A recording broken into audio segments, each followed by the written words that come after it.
எல்லாருக்கும் வணக்கம். ஃபைனலாக தங்கச்சியோட லீவ் வந்து முடிஞ்சு 10 நாள் எங்கள் கூட சிங்கப்பூரில் அவங்க ஸ்டே பண்ணிட்டாங்க. இந்த லீவை நல்லா என்ஜாய் பண்ணியிருப்பாங்கன்னு நினைக்கிறேன். ஸோ எனக்கு வந்து ரொம்ப கஷ்டமாக இருக்குது. பசங்க வந்துட்டு ஐயோ அதுக்குள்ளே கிளம்புற டைம் வந்துருச்சு அப்படின்னு.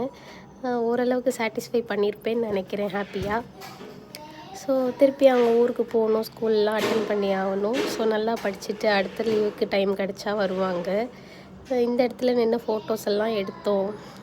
ஸோ ஊருக்கு போகிறதோட கிளம்பி வந்துட்டு ஏர்போர்ட் ஒரு ரவுண்டு அடிச்சுட்டு அனுப்பி விடலாம் அப்படின்னு கூட்டிகிட்டு வந்தாச்சு. அவங்களும் ரொம்ப வருத்தப்படுறாங்க, பசங்களெல்லாம் விட்டுட்டு போக மனசு இல்லை. ஆனால் வந்து இப்போ பெரிய பசங்களாயிட்டாங்க, எல்லாத்தையும் அக்செப்ட் பண்ணிக்கிறதுக்கு ரெடியாக இருக்காங்க. ஸோ அடுத்த டைம் கண்டிப்பாக வருவோங்கிற ஒரு எதிர்பார்ப்போடு கிளம்புறாங்க. எனக்கு ஒரு மெக்ஃப்ளரி சாப்பிடாம திருப்பி ஊருக்கு போகிறேன்னு ஒரே புலம்பல். சரின்னு மெக்டானல்ட்ஸில் மெக்ஃப்ளரி வாங்கி கொடுத்தா அதுக்கு பக்கத்தில் தான் ஹலோ கிட்டி கார்னிவல் வந்து போட்டிருந்தாங்க. அதுக்குள்ளே போய் கொஞ்சம் கேம்ஸ் விளாண்டு கொஞ்சம் ரவுண்ட் அடிச்சுட்டு 7:30 போல் உள்ளே போக வேண்டிய டைம் வந்துடுச்சு. ஸோ உள்ளே போய் பாஸ்போர்ட் காமிச்சிட்டு இமிக்ரேஷன் முடிச்சுட்டு கிளம்பிட்டாங்க. தம்பி இன்னும் ஒரு வாரம் இருக்க போகிறாரு.